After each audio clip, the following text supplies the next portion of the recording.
সুপ্রিয় দর্শক শ্রোতা, আসসালামু আলাইকুম। যে যেখানে আছেন ভালো থাকবেন সেটাই প্রত্যাশা করি। বাংলাদেশে সম্ভাব্য জাতীয় সংসদ নির্বাচন নিয়ে ব্যাপক আলোচনা চলছে। কিভাবে হবে সে নির্বাচন, এটা নিয়ে পক্ষে বিপক্ষে নানা কথা হচ্ছে। দেশের ভিতরে, দেশের বাইরে। দেশের ভিতরে সুশীল সমাজের প্রতিনিধিরা বলছেন অন্তর্ভুক্তিমূলক এবং অংশগ্রহণমূলক নির্বাচন না হলে তা গ্রহণযোগ্যতা পাবে না বিশ্বের কাছে। আর বিশ্বের কাছে গ্রহণযোগ্যতা শুধু নয়, দেশের ভিতর গ্রহণযোগ্যতা না পেলে দেশের উন্নয়ন, গণতন্ত্রকে স্থিতিশীল রাখা এবং অগ্রযাত্রা এটা বাস্তবে সম্ভব হবে না। সেই ক্ষেত্রে নতুন করে আরেকটি বিষয় সংযোজিত হয়েছে, সেটা নিয়ে আজ আপনাদের সঙ্গে আলাপ করতে চাই। মার্কিন রিপাবলিকান পার্টিতে পরামর্শদাতা প্রভাবশালী প্রতিষ্ঠান আমেরিকান এন্টারপ্রাইজ ইনস্টিটিউটের সিনিয়র ফেলো এবং মিডল ইস্ট ফোরামের নীতি বিশ্লেষণ পরিচালক মাইকেল রুবিন অনেকের কাছে পরিচিত। মাইকেল রুবিন আমাদের যারা একটু রাজনৈতিক সচেতন তাদের সবার কাছে পরিচিত একটি নাম। তিনি সম্প্রতি তার ফার্স্ট পোস্টে তিনি কিছু কথা বলেছেন, তিনি পরামর্শ দিয়েছেন বর্তমান মার্কিন সরকারকে। তিনি বলছেন যেটা, আমরা সেটা নিয়ে একটু আলোচনা করি। তিনি প্রেসিডেন্ট ডোনাল্ড ট্রাম্প এবং পররাষ্ট্রমন্ত্রী মার্কো রুবিকে সতর্ক করে দিয়েছেন তাদের উচিত নয় বাইডেন প্রশাসনের বাংলাদেশ বিষয়ক নীতি পুনরায় অনুসরণ করা। অর্থাৎ বাইডেন যে কাজটি করে গেছিল সেই নীতি বাংলাদেশে অনুসরণ করা ঠিক হবে না। রুবিনের বিশ্লেষণে বলা হয়েছে বাংলাদেশের রাজনৈতিক ও সামাজিক পরিস্থিতির গুরুতর সংকটের দিকে ধাবিত হচ্ছে, যা আঞ্চলিক স্থিতিশীলতার জন্য বড় হুমকি হয়ে দাঁড়িয়েছে। ফার্স্ট পোস্টে লিখিত একটি প্রতিবেদনে রুবিন বলেছেন, 1 বছরের বেশি আগে বাংলাদেশের নির্বাচিত প্রধানমন্ত্রী শেখ হাসিনাকে শিক্ষার্থী আন্দোলনে বিক্ষোভের মাধ্যমে অপসারণ করা হয়েছে। শেখ হাসিনার সমালোচকরা অভিযোগ করেন যে তিনি এবং তার পরিবার সরকারি প্রতিষ্ঠানগুলোকে নিজেদের গৌরব ও ক্ষমতা প্রদর্শনের জন্য ব্যবহার করেছেন, নির্বাচনে হস্তক্ষেপ করেছেন এবং সরকারি প্রকল্পে অনিয়ম দুর্নীতির অভিযোগ এসেছে। এই রুবিন কিন্তু 2008 সালে বাংলাদেশে নির্বাচন পর্যবেক্ষণ এসেছিলেন এবং নির্বাচনের উপরে তার পর্যবেক্ষণ রিপোর্টে বাংলাদেশে সুন্দর নির্বাচন হয়েছে, নিরপেক্ষ, অংশগ্রহণমূলক, অন্তর্ভুক্তিমূলক, এভাবে তিনি রিপোর্ট দিয়েছিলেন, ইতিবাচক মতামত দিয়েছিলেন। শেখ হাসিনাকে অপসারণের পর শিক্ষার্থীদের বিক্ষোভ, যা মূলত মুক্তিযোদ্ধা কোটা বাতিলের দাবিতে শুরু হয়েছিল, তা সহিংস আকার ধারণ করেছিল, এটা রুবিন তার ফার্স্ট পোস্টে বলেছেন। রুবিনের মতে প্রকৃতপক্ষে পাকিস্তানের আইএসআই, দর্শক শ্রোতা খেয়াল করবেন, পাকিস্তানের আইএসআই সম্ভবত কাতার ও তুরস্ক অর্থায়নে এই বিক্ষোভকে উস্কানি দেওয়া হয়েছে। রুবিন যতটা বলেছেন, তিনি যেহেতু রিপাবলিকান পার্টির অ্যাডভাইজার, হয়তো তিনি সবটা বলতে পারেনি। এইখানে জর্জ সরোজের ফ্যামিলি অর্থ ইউএস এইড বাংলাদেশে ব্যবহৃত হয়েছে, এটা অস্বীকার করার কোনো সুযোগ নাই। বাইডেন প্রশাসন তখন এই পরিবর্তনকে গণতান্ত্রিক অগ্রগতি হিসাবে উল্লেখ করেছিল। রুবিন তার বক্তব্যে বলছেন যে বাইডেন প্রশাসন এটাকে গণতান্ত্রিক উত্তরণে অগ্রগতি হিসাবে উল্লেখ করেছিলেন। তারপর রুবিন বলছেন যে জাতিসংঘে ডক্টর ইউনুসের সঙ্গে সাক্ষাতে বাইডেন বাংলাদেশের শিক্ষার্থীদের আন্দোলনের প্রশংসা করে বলেছিলেন নূতন সংস্কারমূলক এজেন্ডা বাস্তবায়িত হবে। যুক্তরাষ্ট্রের সমর্থনের প্রতিশ্রুতি তিনি দিয়েছিলেন, বাইডেন দিয়েছিলেন প্রতিশ্রুতি, নট ডোনাল্ড ট্রাম্প। রুবিনের মতে ডক্টর ইউনুস সংস্কার ও প্রকৃতপক্ষে স্বৈর শাসন প্রতিশোধমূলক কর্মকাণ্ড। ডক্টর ইউনুসের কর্মকাণ্ডকে রুবিন বলছেন এটা স্বৈরাচার এবং প্রতিশোধমূলক কর্মকাণ্ড। তিনি রাজনৈতিক প্রতিপক্ষ, সাংবাদিক, নাগরিক সমাজ, নেতা ও প্রাক্তন ধর্মনিরপেক্ষ নেতাদের বিরুদ্ধে মিথ্যা অভিযোগ করেছেন এবং বাংলাদেশে হিন্দু ও খ্রিস্টান সম্প্রদায়কে লক্ষ্য করেছেন। বাংলাদেশে যারা অসাম্প্রদায়িক লোক, রাজনৈতিক নেতা, সাংবাদিক, সাহিত্যিক, বুদ্ধিজীবী, তাদের উপরে যে নিপীড়ন শুরু হয়েছে সেটা তিনি তার ফার্স্ট পোস্টে বলেছেন। ইউনুস তার 2 দশক আগের নোবেল শান্তি পুরস্কারকে এমন কাজে ব্যবহার করেছেন, অর্থাৎ নোবেলের নামটি ব্যবহার করে অত্যাচার চালাচ্ছেন। যেভাবে ইয়ামিনী মুসলিম ব্রাদারহুডের তাওয়াক্কাল কারমান তার পুরস্কার ব্যবহার করেছিলেন ব্যক্তিগত এবং রাজনৈতিক এজেন্ডা হিসাবে, সেটা রুবিন মনে করিয়ে দিয়েছেন। তিনি উল্লেখ করেছেন, ট্রাম্প যদি বাংলাদেশের সম্পর্কে একই ভুল নীতি চালিয়ে যান তাহলে এটি আঞ্চলিক নিরাপত্তার জন্য জিমি কার্টারের ইরান নীতির মতো ভুল হবে এবং দীর্ঘমেয়াদী ফল ভোগ করতে হবে। রুবিনের মতে ট্রাম্প ও রুবিনের উচিত বাইডেন ও তৎকালীন পররাষ্ট্রমন্ত্রী অ্যান্টনি ব্লিংকেনের ব্যর্থ নীতি পরিবর্তন করা। তাদের উচিত প্রকৃত ঘটনা যেমন তা স্বীকার করা, ইউনুসের বিরুদ্ধে তার দায়িত্ব, সাংবাদিক, প্রাক্তন আইন প্রণেতা, নাগরিক সমাজ নেতাদের নিপীড়নের জন্য নিষেধাজ্ঞা আরোপ করা। অর্থাৎ ইউনুসের বিরুদ্ধে নিষেধাজ্ঞা আরোপ করার কথা রুবিন মার্কিন প্রেসিডেন্ট ডোনাল্ড ট্রাম্প এবং তার পররাষ্ট্রমন্ত্রীকে পরামর্শ দিয়েছেন। মনে রাখবেন, এই রুবিনই কিন্তু তাদের পরামর্শদাতা প্রতিষ্ঠানের সিনিয়র ফেলো।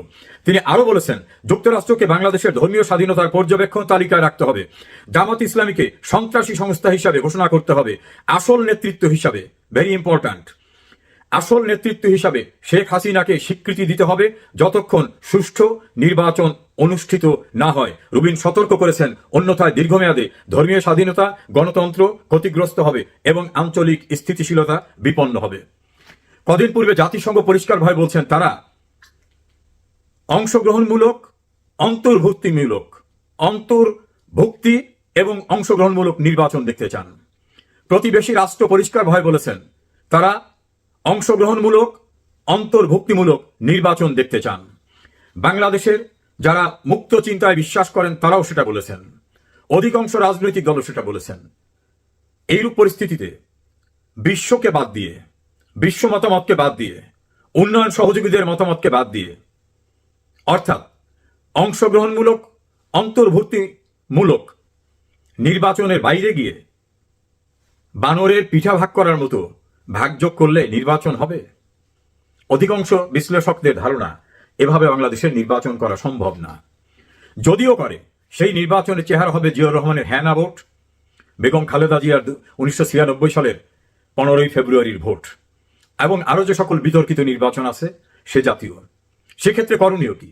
যদি সত্যিই বাংলাদেশে রাজনৈতিক স্থিতিশীলতা, উন্নয়ন, অগ্রযাত্রাকে ফিরিয়ে আনতে হয়, রেস্টোর করতে হয়, ধর্মীয় স্বাধীনতা এটাকে যদি আনতে হয়, তাহলে রুবিনের মতামত যেটা, আমি বলবো সেটাই যথার্থ।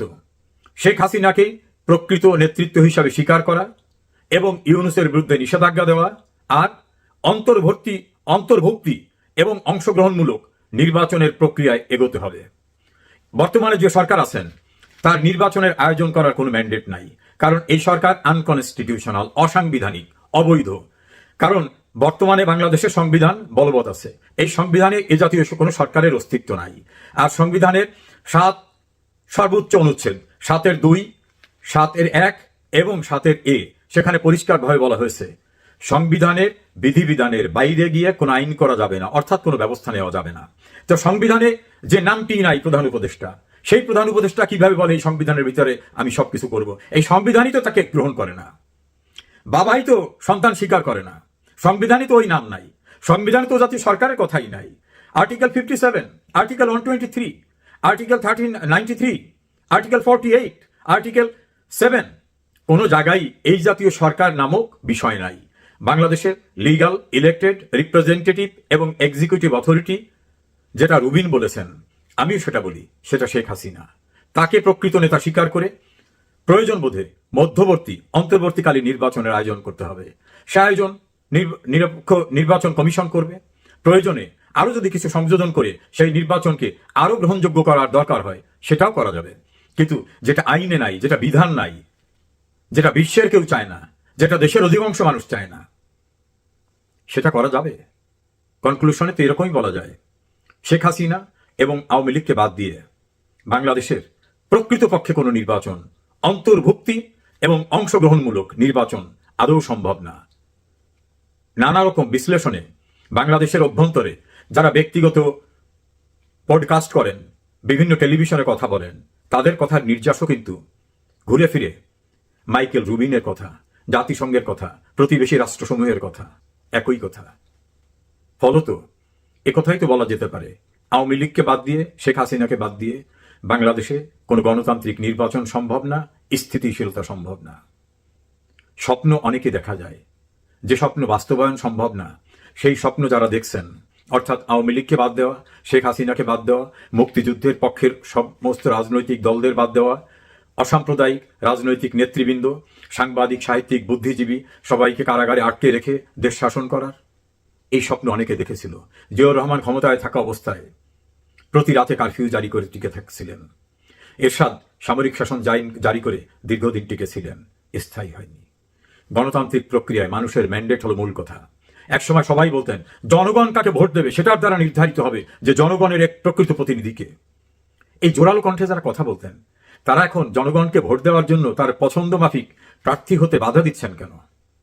আমি যদি ওই কথাই আসি, জনগণের দ্বারা, জনগণের মধ্য থেকে জনগণের প্রতিনিধি নির্বাচিত হবে, তাহলে আওয়ামী লীগ যারা করেছে তারা ভোট করতে পারবে না, আওয়ামী লীগের যারা তারা ভোট দিতে পারবে না, তাহলে কিসের গণতন্ত্র?